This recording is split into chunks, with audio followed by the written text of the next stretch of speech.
Zero. Сөз айтылдыңыз. Енді бұл сөзді шенеуніктердің естуі арман болып қалуы мүмкін. Себебі қызметтік әдеп нормаларын сақтау үшін мемлекеттік қызметкерлер, құқық қорғау органдары әскерилерге казиноға баруға тыйым салынбақ. Бұл президент жарлығы.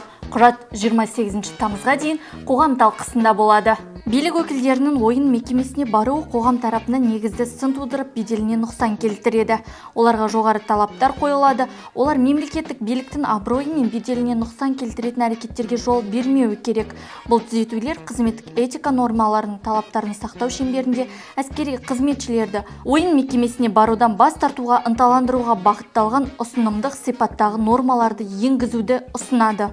Қазір шенеуніктерге казиноға кіруге тыйым салынып жатыр. Сол заңды қолдайсыз ба?